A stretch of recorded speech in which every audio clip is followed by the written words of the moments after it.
자, 그런가 하면 이천수 전 선수의 이른바 선거 이후의 발언들도 화제가 되고 있습니다. 선거 이후에 원희룡 후보에게 이천수 선수가 개항 오시지 말라라고 만류했다는 거예요. 그런데도 선거 전에 원희룡 후보에게 개항에 출마하지 말라라고 만류했다는 거예요. 그런데도 오시겠다면 도와드리고 싶었다. 나는 사람만 본다. 개항을 위해 더 열심히 뛸 사람을 원했을 뿐이다. 라며 나는 여야가 없다. 사람만 봤다. 라는 얘기를 하고 있습니다. 유세 첫날부터 욕하는 분이 얼마나 많은지 멘붕이 오더라. 구독자도 엄청 떨어져 나갔다. 사실은 김광삼 변호사님, 선거가 끝나서 하는 말인데 이천수 선수를 두고 주변에서 아니 왜 정치 특히 원희룡 후보 돕지 말라. 원희룡 안 된다. 개항이 어떤 데인데 지금 유튜브로 잘 나가고 있고 여기저기 예능 프로 섭외되고 있는데 이천수만 손해다. 주변에서 많이 말렸다는 거예요. 아내도 말리고 처갓집도 말리고 주변 분들도 말리고 구독자도 말리고 정작 이천수 선수는 원희룡 후보를 말리고 그렇게 말리는 사람이 많았는데 원희룡, 이천수 아무도 말리는 얘기를 안 들었군요. 어떻게 보십니까? 아니 그 이천수 선수는 개항을에서 살았잖아요. 네. 그 개항을이 어떤 곳인지 아는 거예요. 뭐 예를 들어 막걸리집을 가도 또 아니면 어디를 가든 간에 전부 다 민주당을 지지하는 사람이 굉장히 많다. 그래서 여기서 과연 원희룡 전 장관이 와서 이길 수 있느냐. 자기는 이것이 아니다고 보는 거예요. 예. 그러면 가장 그 지역의 민심을 잘하는 사람 중에 하나가 이천수 선수단 말이에요. 근데 여기를 왜 오느냐. 그러면 이천수 선수 입장에서 보면 아무리 원희룡 전 장관이 훌륭하고 여러 가지 업적이 많다 하더라도 되게 어렵다고 함에도 불구하고 그럼 아마 본인 입장에서는 거의 불가능에 가깝다고 봤는지도 몰라요. 그럼에도 불구하고 후원회장을 맡았잖아요.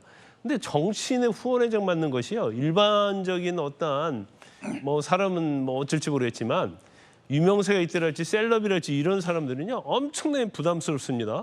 그건 만약에 저 지역에서 원희룡 전 장관이 이겼다 하더라도 마찬가지예요. 예. 왜냐하면 어떤 셀럽이랄지 유명인을 좋아하는 사람은 이념을 가리지 않거든요. 근데 만약에 저런 어느 한쪽의 편을 들게 되면 자기를 지지했던 사람이 반절은 떨어져 나간다 이렇게 볼 수 있는 거예요. 아마 이 선거로 말미암아서 이천수 선수는 엄청나게 데미지를 입었을 가능성이 크다. 뭐 욕도 좀 많이 들었을 거고요. 더군다나 좋아했던 사람들이 다 떨어져 나가고 그다음에 사실 이 선거 전에는 상당히 예능의 대세였거든요. 그래서 많이 올라왔어요.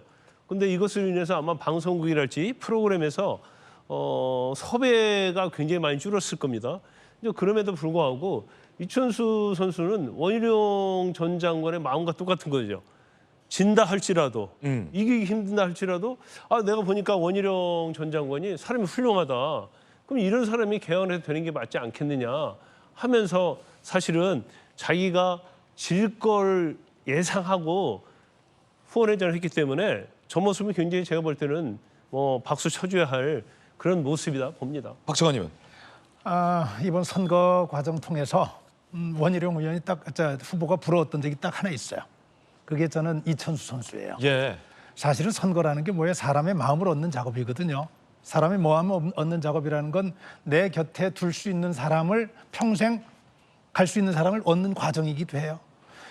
저 선거 치러봤는데 이천수 선수 같이 저렇게 온 몸과 온 마음을 다해서 돕는 후원회장 본 일이 없어요. 저거 하나만 가지고도 저는 원희룡 후보는 대단한 소득이 있었다 이렇게 좀 얘기를 해주고 싶어요. 근데 제가 선거를 직접 경험해본 입장에서 저는 선거를 이렇게 표현합니다. 세상에서 가장 낮아지는 과정. 예. 가장 겸손하고 낮은 자세를 취해야 특히 경합지나 아니면 열세 지역에서는 그나마 얘기를 들어줘요. 승리하고 관계없어요. 가장 낮아지는 과정. 두 번째, 가장 인내심을 기르는 과정이에요. 다 참아내야 돼요. 어디까지 참아내냐면은 어떤 사람들은 앞에서 침 뱉는 경우도 있어요. 명함 찢는 건 다반사고요. 어린 아이가 같이 가던 아이가 명함을 받으면은 어떤 젊은 부모는 더 동의하지 않으면 아이를 혼을 내요. 왜 그런 거 받냐고.